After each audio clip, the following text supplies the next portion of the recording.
Impératif pour les Bretons à la Rabine sur leur terre de confirmer cet exploit à La Rochelle, et Bayonne a plein d'ambition dans ce championnat. Les Basques se déplacent dans un stade en ébullition bien évidemment.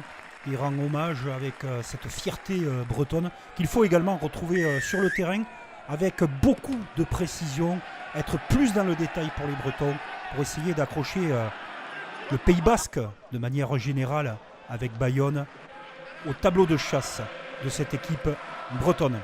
Et dans les premiers instants, on a ce 3-0 de Maxime Lafage qui récompense une belle domination des Bretons. Chandelle montée, un peu de panique à la réception. Là aussi les détails. On y reviendra dans ce match puisque le résultat final nous fera poser certaines questions. Les Bretons sortent le ballon avec Rourou. Ils sont patients, mais regardez le bon contre-ruck de Bayonne qui est dominé depuis 6 minutes de jeu avec le terrible Makala qui met un gaz incroyable dans la défense en récupérant ce ballon. Et Lucas Martin, le jeune talonneur de Bayonne, fait passer les Bayonnais devant au score avec une transformation facile face au poteau. Je posais des questions, c'est-à-dire sur l'expérience, sur le détail, sur la patience, puisque les Bayonnais sont mis à mal, ils sont mis à la faute dans cette première période. Mais à chaque fois qu'ils viennent, ils marquent, ils font preuve d'un réalisme chirurgical. En témoigne cet essai de Lucas Martin. 7-6, puisque Maxime Lafage a rajouté une pénalité. Bayonne continue son travail de patience, bien qu'il soit mis à la faute, bien que l'occupation soit vanneutaise. Regardez ces ballons travaillés. On va leur permettre d'éjecter. Monsieur Bralé a donné un avantage en cours, le bras est tendu. Et il le joue à fond avec Makala, le meilleur marqueur du championnat qui est servi une fois de plus sur une belle combinaison en première main. Et alors cette avancée significative, encore une fois il revient et encore une fois il marque. Les Bretons dans tout ça, ils sont vaillants, ils font des efforts, un déluge s'abat sur la Rabine, ils sont costauds devant, manque peut-être un peu de variation par rapport au match de l'UBB, ces Bretons, parce que contre l'UBB on avait vu des attaques bien léchées, les extérieurs utilisés, le travail d'usure. Et là, on reste peut-être un peu au ras, mais ça avance toujours avec Rourou. Les Bayonnais sont en défense.